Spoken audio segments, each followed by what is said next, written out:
Karen Anderson. I am the Davis County Network leader. And so we are privileged to have Lisa Wade from the Utah Parent Center talk to us tonight about DSPD, all the ins and the outs, and we'll be monitoring the chat. If you have any questions, you can put them in the chat and we will try to keep track of all that. And Lisa is going to introduce herself, but she'll probably be very modest. She's phenomenal. Thank you, Karen. And I'm going to share my screen.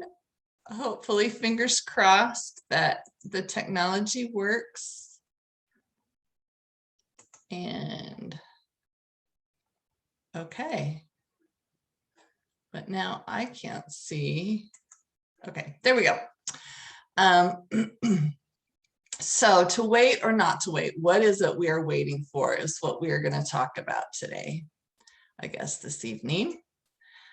And so as Karen said, my name is Lisa Wade, and I am the co-coordinator of the Family to Family Network, which is a statewide family support network of families with individuals with disabilities, including those who are in services with the Division of Services for People with Disabilities or are on the wait list. So we try and support families in that process, but we welcome all families to come to our meetings or events, whatever we have going on.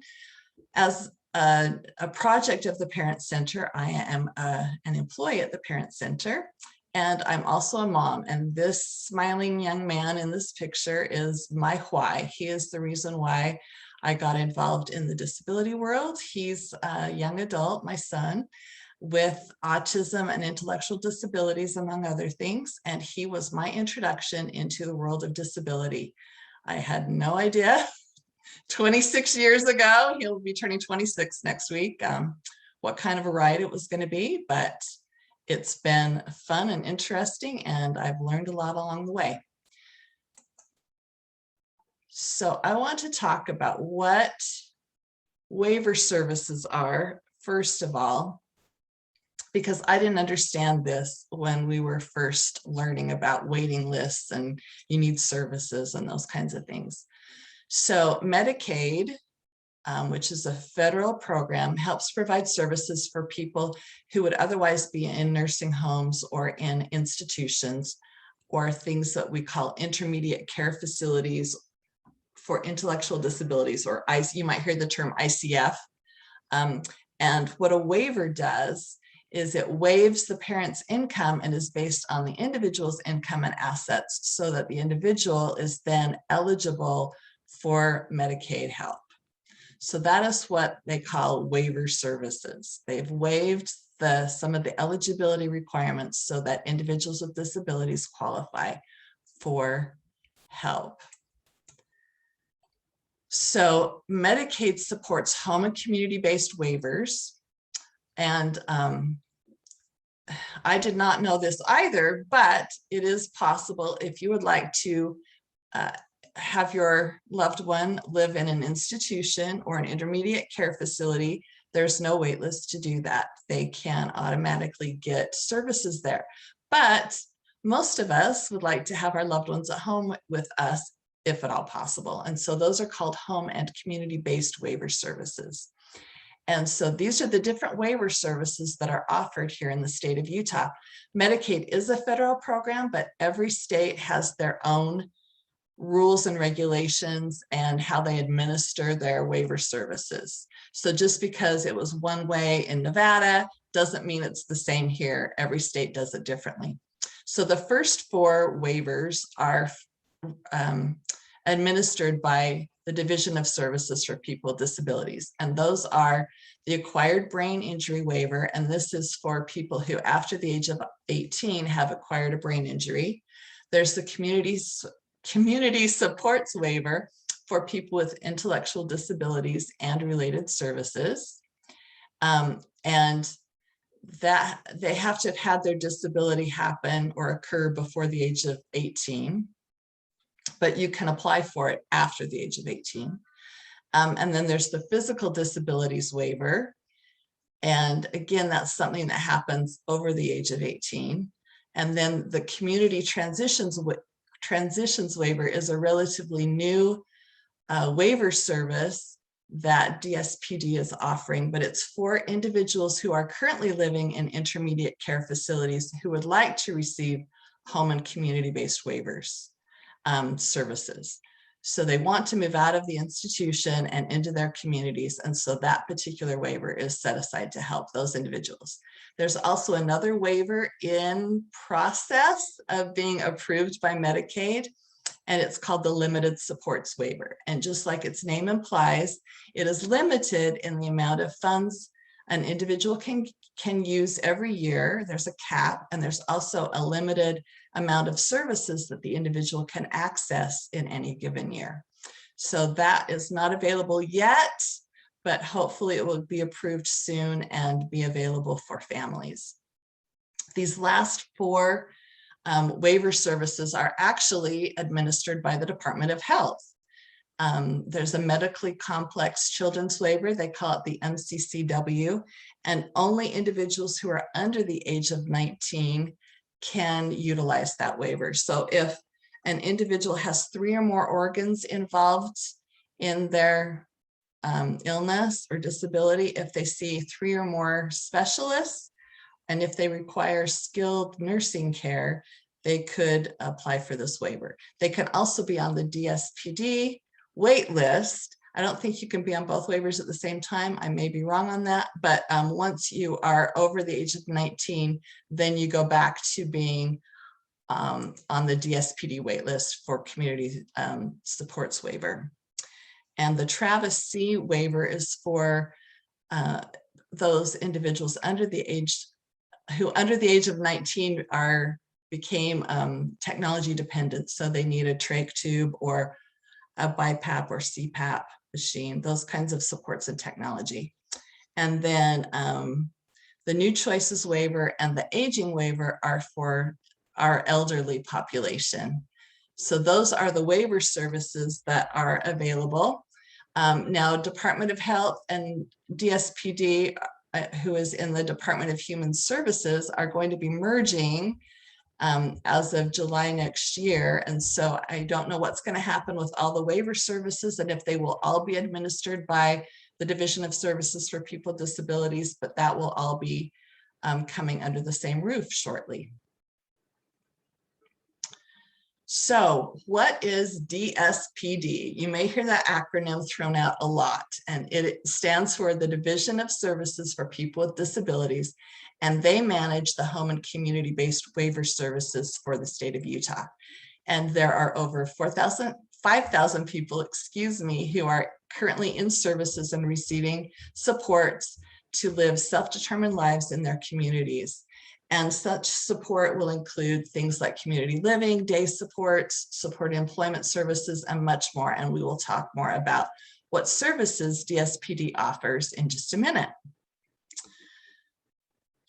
So a question people often ask is,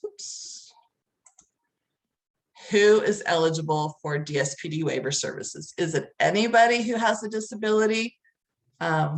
What are the requirements or the eligibility standards?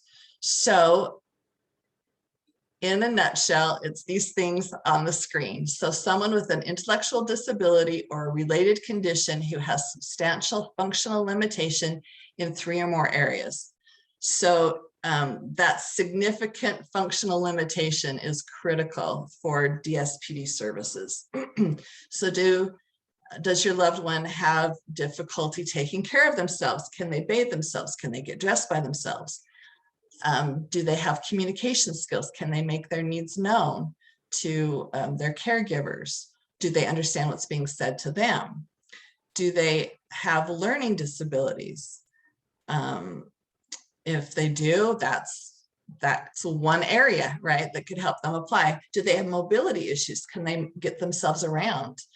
Do they understand self-direction and taking care of themselves? Do they have the capacity to live independently? And, if they're a young child, the answer would be no, but, kind of projecting forward, would they have that capacity if they continue on the same trajectory? Would they be able to live independently as an adult?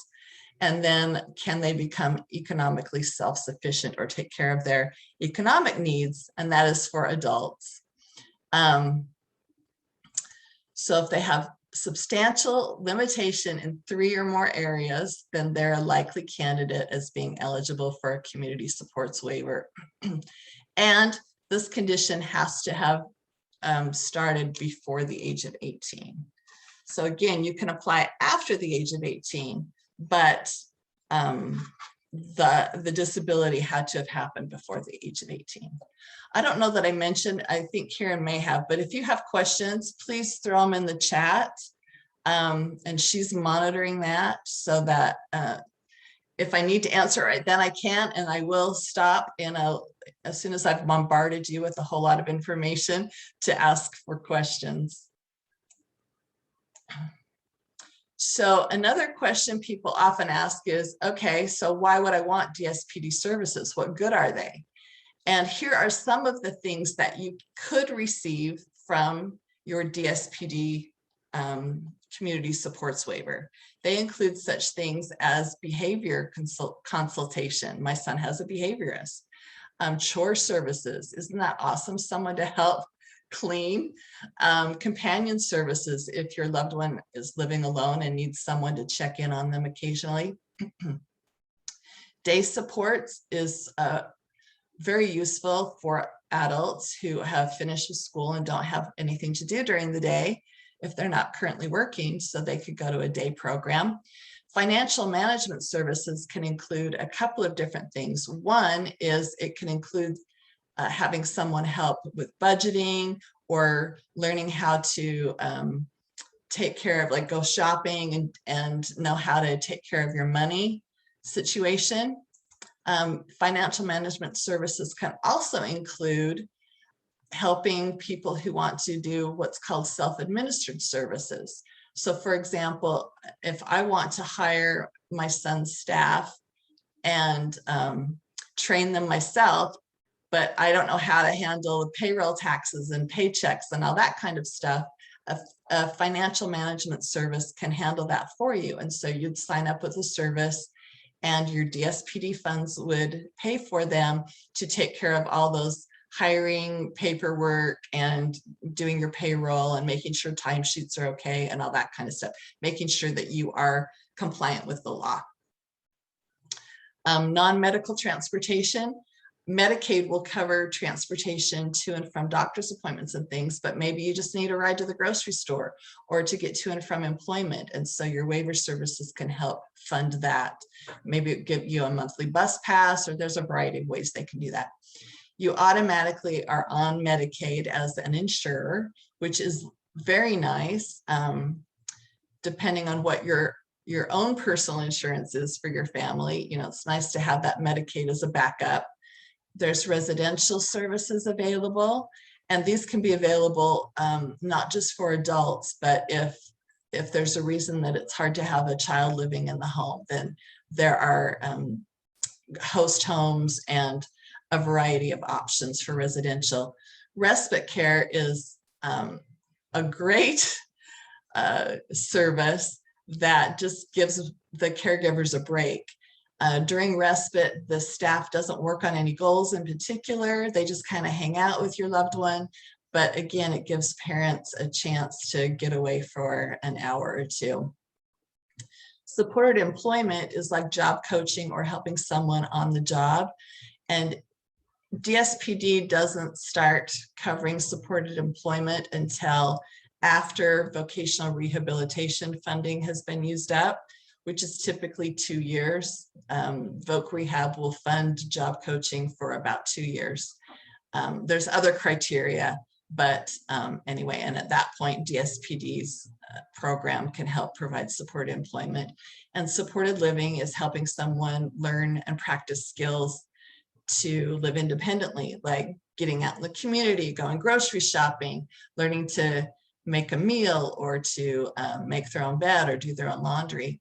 And then I love this catch-all category, supports deemed necessary. So if the person-centered planning team determines that it's necessary for the loved one to have a particular support, then there can be a budget request made, and that can be included in your community supports waiver. And another beautiful part of being in DSPD services is that you have a support coordinator who is another member of your loved one's team to help you manage their care. They will help you know what's coming down the road to prepare for, and be there to make sure that your loved one is able to reach their goals and their dreams that you're working on. So all in all, there's some wonderful things that you can get if you can ever get into DSPD services. So you may be wondering, so how do I apply for DSPD services? There are 3 different ways you can apply, and I'm going to take a quick drink break. Hold on.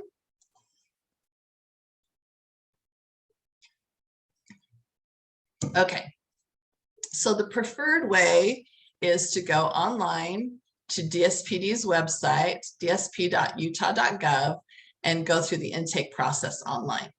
And we're actually going to talk about that, and I will kind of walk you generally through that process tonight. You can also go to that same website and print off an application if you like paper, and print it off, and then you can fill it out. The information is very similar to what you find online. Obviously, they've got to cover the same kinds of things. So, so what we talk about tonight will be applicable to the print application as well. And then if both of those methods make you nervous, you can always call DSPD at this number, 1-844-275-3773, and choose apply for services, and an intake worker will be there to answer your question. DSPD has intake workers on staff whose primary responsibility is to help you determine if your loved one is eligible for services and help you get through the process. So you're never alone. You've got these great options, and you've always got the family to family network who's got your back, and you can contact your local network leader, which in Davis County is Karen Anderson and Amy Arneson, or contact the Utah Parent Center for Julia Pierce and myself, Lisa Wade, who are the co-coordinators, or one of our other network leaders, because we have network leaders throughout the state, depending on where you're located. So let's talk about what it means. We're going to apply for services. Okay, everyone, deep breath. We're going to walk through this process. I know for some reason this is so intimidating, but it's doable. People have done it and survived. So I have great faith that you can do it. So when you go to the DSPD website into their intake services, this is the screen that you'll see. And at the top of the screen, you'll see this apply online button. So if you want to do that version, that's what you're going to click. If you want to do the print application, you're going to scroll all the way down to the bottom. And at the bottom of the screen, you'll see this list of printables. And you're going to pick the one that says intake packet for applicants with intellectual disabilities or related conditions. If one of the other waiver services would apply to your child, obviously you would pick that if that's what you're applying for. But tonight we're really focusing on the community supports waiver. Okay, so we've clicked that button. Oh, side note, I wanted to just touch on DSPD software systems, because you might hear these terms thrown around and you might not know what they mean. So DSPD has 3 different software systems. And of course, they all have catchy acronyms because that's what we do in the disability world, right? Everything has an acronym. So U-Steps is their system that's for support coordinators, and support coordinators use that to communicate, do budgets, billing, tracking, input the individual's plan, their goals, all that kind of stuff. UPI is for service providers, and that's the system that they use to do the same things like the support coordinators, to upload data, to communicate and keep track of things. Then there's this third version, which is new, but it's called My Steps. And My Steps is for service users or their designees. So currently, My Steps is being used for the application process. So currently, only those on the wait list or who are using it to apply for services have access to My Steps. But in the future, and I shouldn't say access to, have any meaningful use of the My Steps platform. However, in the very near future, fingers crossed, very near future, all DSPD service users and those on the wait list will access My Steps, excuse me, to look at what their plan is. They can pull up person-centered planning tools and fill them out. They can go on it and click a button to say, I want to call a meeting with my support staff. And it will send a message through USteps and UPI to let everyone know that Johnny or Susie would like to have a meeting. So I think it will be really robust when it gets finished. But for now, My Steps is just for those who are applying for services and who are on the wait list. I believe if you go on the wait list, you are able to see where you are currently in all the thousands of people on the wait list. It will tell you kind of where you are. So side note, okay, now we've clicked on apply online and you get to this page, welcome to My Steps. And there are 3 different options. Now,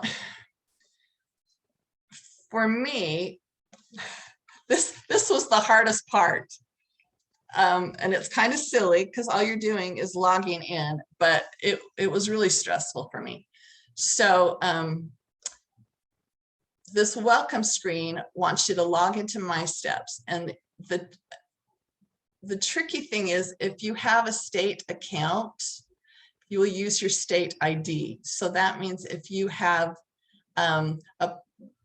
had unemployment, if you had, as a parent, you have applied for unemployment, or if you worked with the Department of Workforce Services or vocational rehabilitation, for whatever reason, if you already have a state account, that's the same account that you would use to log into My Steps, which is awesome if you remember your credentials, but I never do. And so it was stressful for me to figure it out. If you click on create state account because you don't think you have one, and you do have a state account, it will say you already have a state account. And then you can do the forgot my password and go through all those steps. But otherwise, you can just create your state account and you will log into My Steps.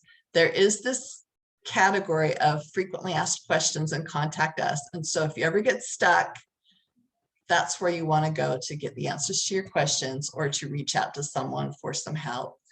And they do have help available, but typically it's during the day, which is never when I'm trying to get onto My Steps. So we've logged in, we were successful. Here's the first screen.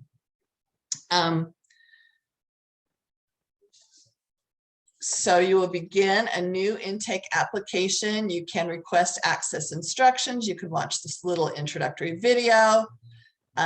There's all kinds of buttons. The beautiful thing that I love is that you see the red arrow pointing to the little chat symbol. That is where you can go to get help online. So there's always somebody that can respond to your chat. Again, I believe during business hours. So you can get answers to your questions. There's also that frequently asked questions button at the top. So I love that there's help along the way. So once you get in here, there's going to be help along the way. Okay, we're going to begin a new intake application, and let's go to that screen. So what you're going to do here, this is just the same as the paper application. They ask for the individual's information. This is also a place where people get confused, because if I were going on and filling it out from, an application for my son, I might start filling it out with my information. But the instructions clearly state please provide a few details about the person you are starting the application for. So everything that you're putting in here is about your loved one that you're applying for services for. So you'll add their information. If they do not have a phone number or an email address, you can either put not applicable or leave it blank, or you could put your own in, which is what I usually do for my son. And then you're going to add that person. You can see that at the bottom. Make sure the social security number is in there correctly, and you only use numbers. And again, the instructions are very clear. So then we're going to add this person. So there's only 3 steps: provide the person's information, choose the person's disability, and then they give you a list of documents. So let's talk about the information needed to complete the application. So form 1.1-1, excuse me, if you fill out the paperwork as paper, you will see it's an actual form. Online, we just did that. That first screen is form 1-1. So you've already done the first part of the application. The next part of the application is the social history. And this can be a little bit lengthy. Online, you have the option to save, and then you can come back and the information should still be there for you. The first thing they ask for is the person's personal information. Online, I believe it autofills for you, so you don't have to repeat that. And then DSPD has, I think, 3 contacts that they would like you to put in there. You, the person filling it out, should probably put your information there. If there's another parent or guardian, put that information there. And then they like to have a contact who does not live with the individual. So if they have problems contacting your family, they've got an outside contact to find your loved one. And they want to know your education, your loved one's education and employment history. So education would be the last school they attended, and then they'll ask a couple of clarifying questions about that. And employment history, you don't have to worry about unless your loved one is over the age of 16.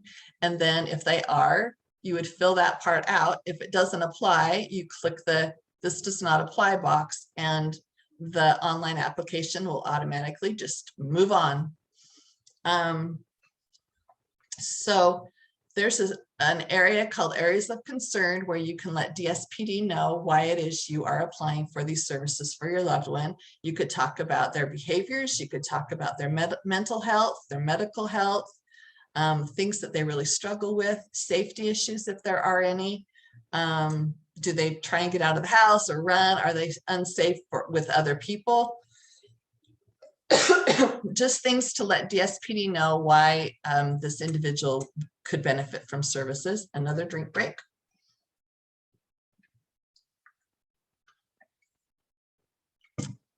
And then if they have a brain injury, you mark that information. If they don't, you would mark to skip it. They want to know if your loved one uses any medical or specialized equipment. So you would put that there. That's like a wheelchair, a walker, a G-tube, that kind of thing. If there are any recent hospitalizations, nursing, or intermediate care facilities that your loved one has been in, they want that information. Any agencies or professional relationships. So agencies would be things like they've been in contact with Adult Protective Services or Child and Family Services or the Office of Public Guardian. If you don't know of an agency that you're involved with, you're fine. You probably aren't involved with an agency, but if you are, then DSPD wants to be able to coordinate that. Excuse me. And then those professional relationships that your loved one has, like if there's a therapist that they see or medical staff, those kinds of things, again, to coordinate care. So sorry. Apparently I need more water.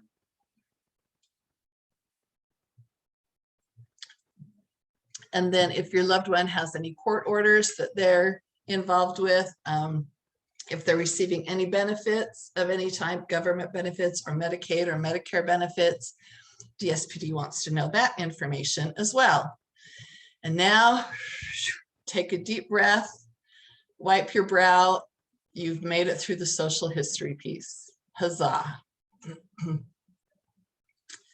So common questions about, that's the biggest piece right there. Okay, so common questions about filling out these applications are what documents are required. And there are really only 3 required documents.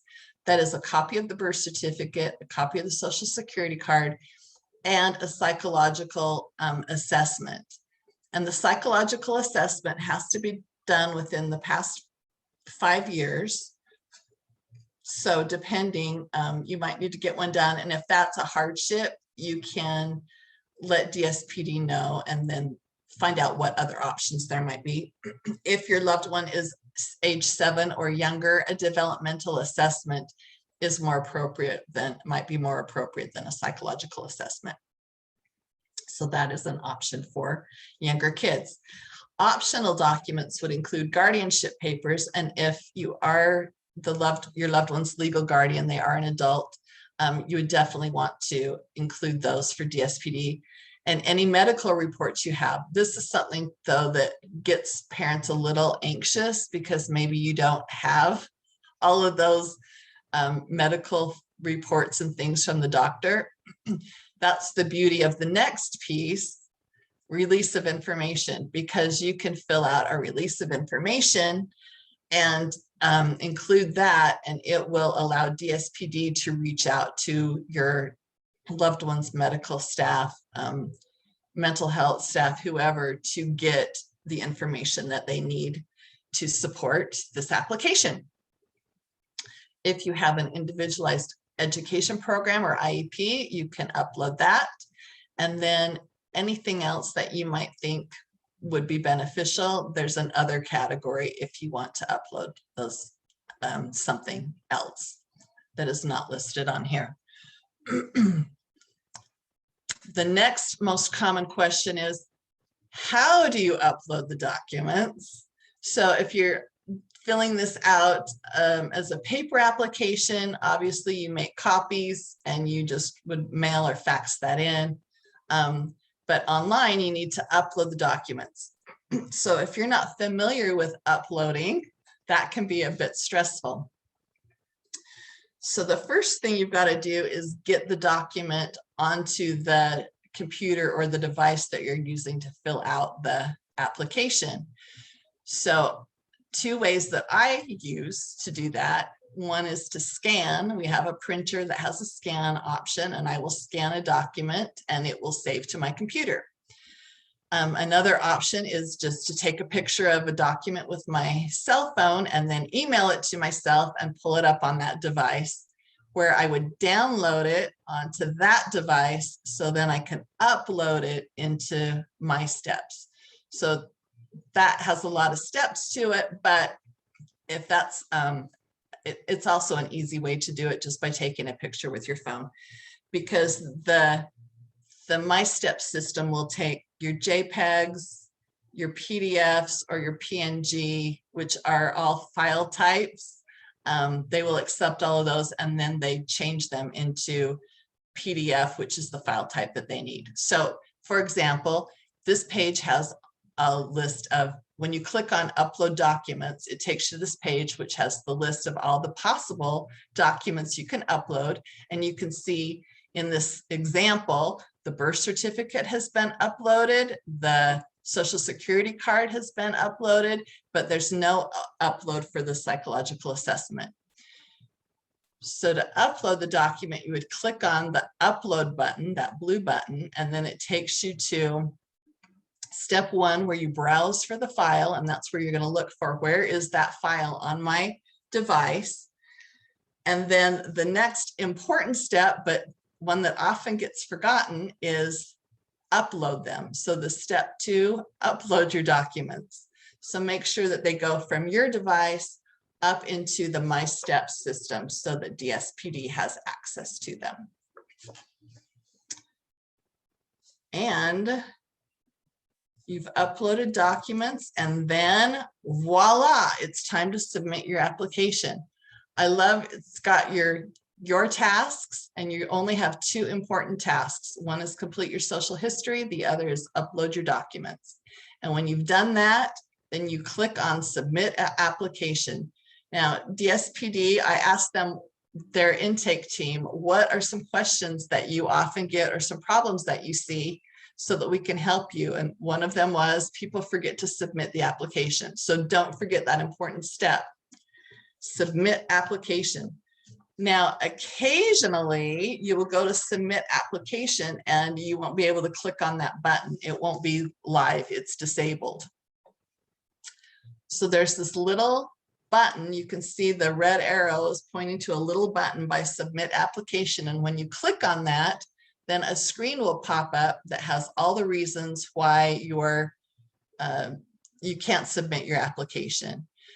So again, if you are filling out the application online, if an area doesn't apply, for example, the brain injury screen, it says it's incomplete, but it doesn't apply, you would just go to that screen and there's a little box you can check that says like not applicable or skip this section, something. I can't remember exactly what it says, but to the effect of skip this, it doesn't apply. So once you tick that, then DSPD knows that you've looked at it and you know it doesn't apply to your loved one. So then they count it as complete. So then you take care of all those things and then go back and click your submit application button.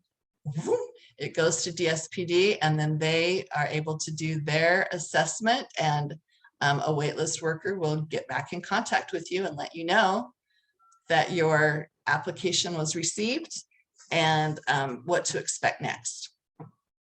So I'm going to take a breath and ask if there are any questions. Karen, did anything come up in the chat? You've been my chat watcher. There are a couple of really good questions about Awesome. what is considered substantial functional limitations. Is the cutoff IQ of 70 to be considered intellectually disabled? What if your loved one is considered slightly above that? Those really are great questions. So significant is relative, right? To me, I'm not trained. And so if you think that there is significant limitations in an area, you fill out the application, and then DSPD can decide, chat with you and see using their rating scales if it really falls into significant or not. And in terms of the IQ, again, it's typically intellectual disability is typically classified as an IQ of 70 or below. But again, when you throw in other limitations or barriers in other areas, that can affect how the IQ is perceived, if that makes sense. There might be other things at play that can affect the functional limitations. So I don't think it's a hard and fast, if you don't meet 70, don't bother, but that's kind of a good guideline. But again, not a hard and fast line, if that makes sense. And then there's another question. It says, I've heard that when you're on the wait list, the squeaky wheel gets the grease, meaning that if I pester the division, my child will move up on the wait list, which means also that if I don't consistently pester the division, someone else will move up on the wait list while my child does not, regardless of his disabilities. I've also been told that there is no funding available for DSPD. What do I do to get services for my child if I'm not able to be a squeaky wheel and there's no funding? Oh, very good question. Oh, the age old, yes. So yes, the squeaky wheel gets the grease, but the squeaky wheel also has to have issues.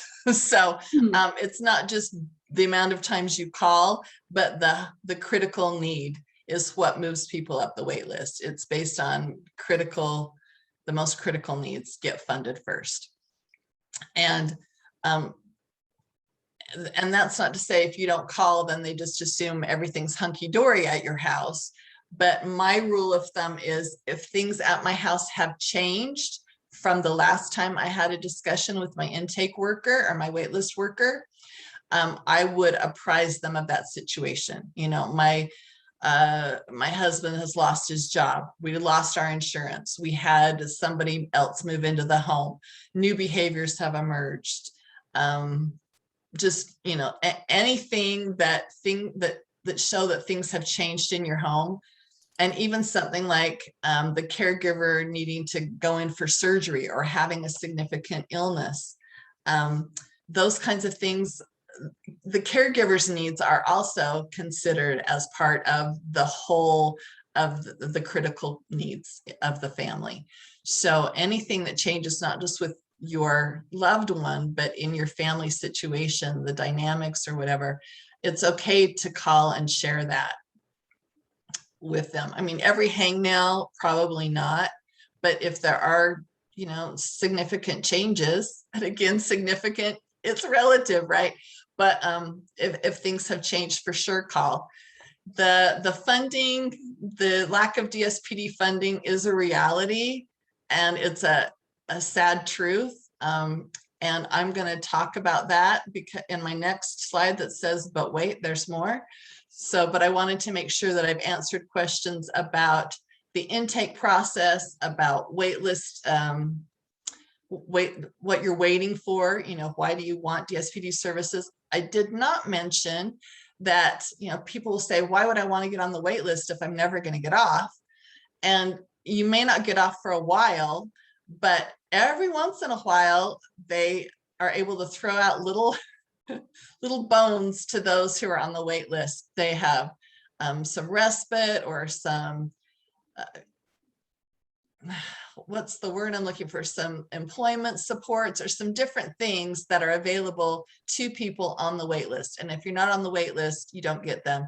For example, last fall, the legislature set aside $7 million specifically for people on the wait list to use for caregiver compensation.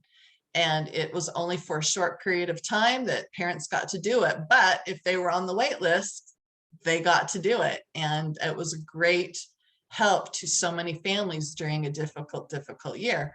And I had families call and say, well, we've been thinking about getting on the wait list and we haven't done it, but can we get on it now? And it's like, no, you needed to be on the wait list to get access to this. So, and the other thing about getting on the wait list is it lets the legislature know that the need is great. If the wait list doesn't get any bigger or numbers aren't changing, then it means that they're doing an okay job at meeting the needs of the people in the state. And that's not necessarily the case. So go ahead and get on the wait list. If you think that, you know, if you meet the eligibility, do it. Are there more questions? There are a couple more. My son has had 3 diagnostic testings, and the last one was in 2015. Can I still apply, or do we need a more current eval? How strict is the 5-year timeline, as he has extreme difficulty with these tests? You know, apply and use the one from 2015. And if they want you to get another one, DSPD will let you know. That's how I would approach it. That might not be how DSPD would answer it. But as a parent, I get that, you know, they don't want another eval.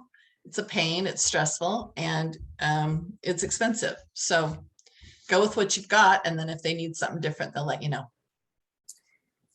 And then, do we have a right to view the information that DSPD has on our loved one, and how do we do that?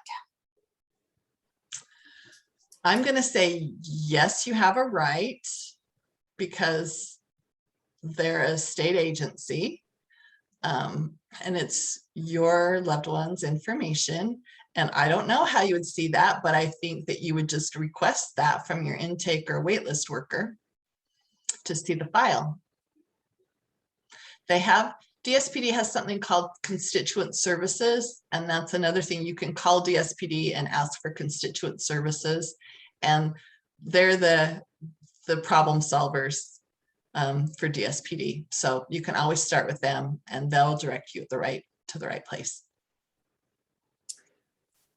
Okay, we have one that says, recently my son was admitted to inpatient treatment 3 times. We were told these count as crisis events to move him up on the DSPD waitlist, but we didn't get his official autism diagnosis until last week. So we still need to apply to DSPD. Will these events still count towards moving him up on the list? They will definitely be considered as part of the whole picture when the intake worker comes to do an assessment. And typically that's what will happen is you fill out the application and then an intake worker will meet with you to do a needs assessment. And all of that will be taken into consideration. Absolutely. So those were the questions, our burning questions so far. Hey, if more pop up, feel free to let me know. I was in a meeting. I meet quite frequently with different groups at DSPD, and I was in a meeting with a couple of intake workers, and one said that November is typically a slow month, but they recently had like 10 new intakes. And I thought, oh, wait till after this workshop, sister, we might have several more. So I hope that you will all be diligently filling out your applications now. So as I said, there's still more. Why is there a wait list? And some states, I will tell you right now, some states do not have wait lists. And as I said at the beginning, even though this is a Medicaid program, Medicaid waiver program, which Medicaid is a federal program, each state administers it the way they administer it. And in Utah, there is a wait list. So how this works is that DSPD receives funds from the legislature that are earmarked for DSPD, and they are matched by Medicaid, and they use those funds to run their waiver programs. And depending on the funding each year, DSPD may only be able to continue the programs they already have in place for those people already in services and not bring any new people in. And when funding is received from the legislature for new people, it goes to those on the waiting list who have the most critical needs, as I said before. And there are those on the list who are only waiting for respite services, which is a very low cost program. And so that's easy to fund. Now, keep in mind, every year our legislators have to decide how to spend our state's revenues. And there are hundreds of different wonderful programs that are vying for the same dollars, right? They're all down there. All these different programs are waiting for their piece of the pie. So it's really a complicated issue. And unfortunately, the last few years, DSPD has not been given any money from the legislature to bring people off the waiting list. Not any, and it's really unfortunate. I talk to families who are single digits on the wait list, and they still aren't able to get help. And it just seems so fruitless. But keep in mind that even if DSPD funded our wait list, especially if they just threw a bunch of money miraculously at it and funded everybody on the wait list, there is not enough supports and providers to be able to take on all those thousands of clients.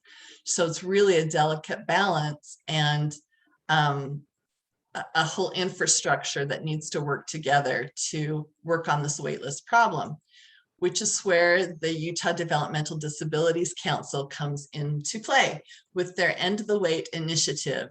And the Utah Developmental Disability Council, or UDDC, because of course we love our acronyms, has pulled together a bunch of different stakeholders to all work in their sphere of influence to work on this waiting list problem. And people, individuals, and organizations have made pledges about what they're going to do to help work on the waitlist problem. And then we meet monthly in small groups or individually with UDDC staff to talk about what we're doing with our pledges and how things are going. And the DD Council plans to take those pledges and the things that are happening and compile them in a report of sorts to show legislators this year, or this upcoming year, I guess, what our state is already doing to help end this problem, but we also need their support financially to help work on this waitlist problem. So it's the End the Wait Utah, and you can learn more about it by going to the Utah Developmental Disabilities Council webpage. I will type it in the chat when I'm not presenting, but I don't know how to do all of that while I'm presenting. Anyway, it's Utah DD Council, COUNCIL.org. So you can go to their website and learn more. As part of this, the Utah Parent Center and the Family to Family Network has pledged that we will collect stories. And we want to share these stories with legislators, because it's one thing to say, you know, this number of people are in services and this number of people are on the wait list and we need this amount of money to make a difference, right? Numbers are great and they have their place, but it's those stories about how this problem affects families that really get to the heart of things. So I would love for you to consider sharing your story with us. Some topics that, of course, we'd love to share stories with them about DSPD services. If you're in services, how they help your life. If you're on the wait list, what that experience has been like. Some families have really benefited from caregiver compensation, which that program is not currently available in our waiver service. So it will end, the temporary funding for it will end at the end of this year, unless you are a spouse of a disabled individual, and then you can do caregiver compensation, but it's not available to other family members.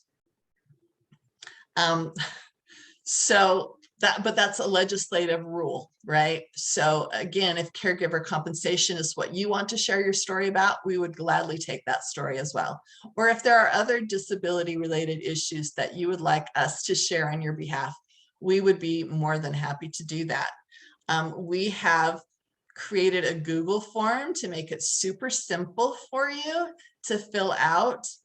And it has just some questions that kind of help you frame your story. I haven't even been checking the time, how I'm doing that time. Okay. So it'll kind of walk you through sharing your story in what we have found to be the most effective way to share a story. Legislators don't have a lot of extra time to read pages and pages from each individual, but if you can just, share a few short paragraphs, then that can be really powerful, and even include a picture or something can be really powerful. So anyway, we've got this Google form that you can fill out that can help you write your story. And at the end of the Google form, if you're familiar with forms, there's all kinds of multiple choice and different options. But at the end, you can let us know that yes, you're ready to share your story, or no, you have no interest in sharing your story, and it will just automatically email to you and you will have it for your own use. You could put in there, I need to work on it some more, and you'll have that opportunity to be able to work on it and revise it until you're ready to share it. Or you can ask for someone to contact you to talk to you more about this particular initiative that we're involved in. So you've got lots of different options. When you hit the submit button on the Google form, it automatically, as I said, will email you what you have submitted, so you'll be able to access it later and revise it as you need to. But that, and when we send out the recording and the PowerPoint from tonight's event, I will include with that the link to the Google form so that you can hopefully be willing to share your story with us. The legislative session starts the middle of January, so you've got some time, but we do want to take the information and kind of put it in a template format and then share that with our legislators. And then you can do your part to help us end the wait. Another thing that I'm involved in as part of the Family to Family Network yes, Family to Family Network is part of the Utah Parent Center, but we are also our own project, right? So we, the network, are passionate about person-centered planning. And I think the Davis County Network will be doing a workshop on that early next year. But DSPD is collaborating with myself from the Family to Family Network and the Utah Parent Center, and Aubrey Snyder from the Institute for Disability Research Policy and Practice, which is Utah State's disability program. We're Aubrey and I are both charting the life course ambassadors, and so we're going to do a webinar series particularly for families on the wait list, to talk about the charting the life course tools and how you can use them to make some goals, to access some resources. And again, we can't get you into DSPD services, but we can help you while you're waiting, maybe access some of your own natural supports, and maybe come up with a plan to move forward a little bit while you're waiting for services. So anyway, watch for that information to be coming on that to start in January. And the way we're going to work it is we'll spend an hour one night talking about a particular tool and how to use it, and the different ways to use it. And then we'll have a drop-in session a week or two later, where you can come in and by come in, I mean virtually come in and get one-on-one support if you need on how to use that tool with your loved one, or answer any questions that you have. And so we'll be doing that for several months as we go through the various tools.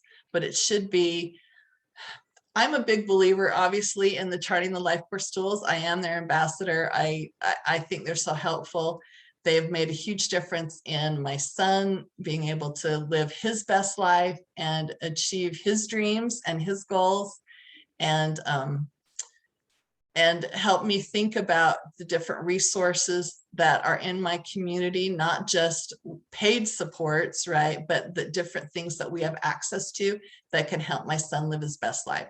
So we're hopeful that Aubrey and I can share information with waitlist families, and it will help you just keep navigating on your own until you are able to get more help from DSPD. Plus, you'll be a pro at person-centered planning. So when your support coordinator sits down with you and your loved one to start doing their person-centered plan, you'll have it down pat, and they'll be so impressed with that.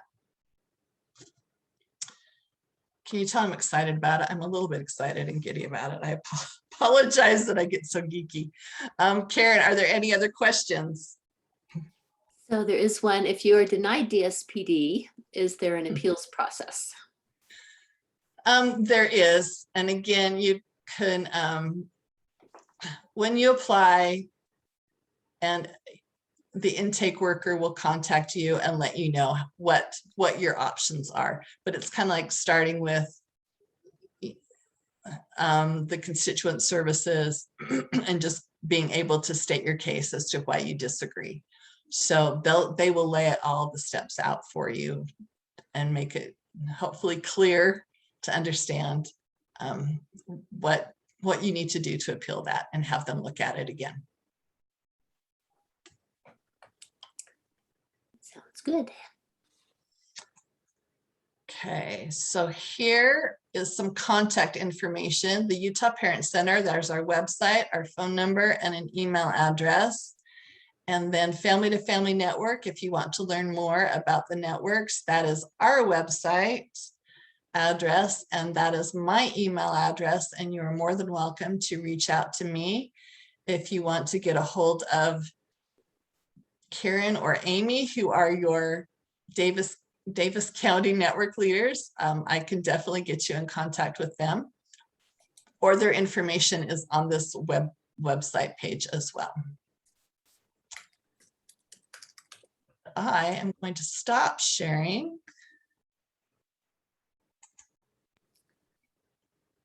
And question of where can we find the recording? And you said that was going to be mailed out or emailed to us. So yes, so the powers that be, the wonderful administrators at our office, work their magic and get this recording off of Zoom for me, and they will email it out along with a copy of the slides. And I will include the link to the Tell Me Your Story Google form. And so be looking for that in your email in the next week. You should be getting that. And eventually the presentations get uploaded to the Utah Parent Center YouTube page, and we try and put them on our Family to Family Network playlist there and on our network pages. So hopefully this will shortly end up on the Davis County Family to Family Network Facebook page. So if you're not a member, ask to join, and it's a closed group so that we can keep it among friends, and you can join and be able to access the email, not the emails, the videos from the Davis County presentations there. So we have another question. Do you know how long the wait list is currently? It's 3,000 plus. I should have looked to give you an exact number. It's about 3,500 people-ish. And how long that lasts completely depends on legislative funding and critical need. So, you know, my son's 26 next week, and I put him on the wait list at age 2, I want to say 2.5, and he got off after 9 or 10 years. So it took some time. But I know people who have been on, unfortunately, longer, and others who it was pretty quick. So.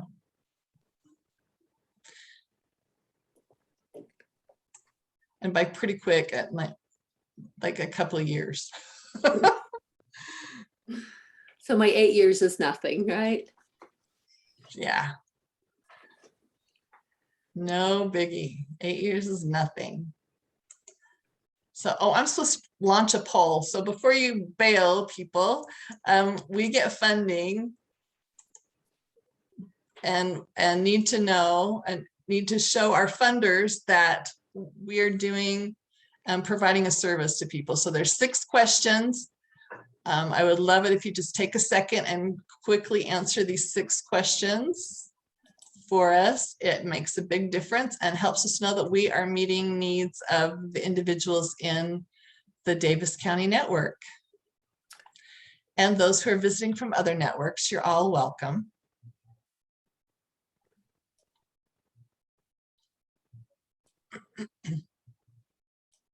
So it's not letting me. Because you're a host, Karen, sorry. I can't do a poll. I'm so sad. No. Well, it was wonderful. So there. Thank you, James. We appreciate your support. Julie, thanks for being here. So if there are any topics that people are interested in, we would love input. We plan what we think people want, but we really want to do what Davis County needs. So give us ideas, please. And I'm going to stop the recording.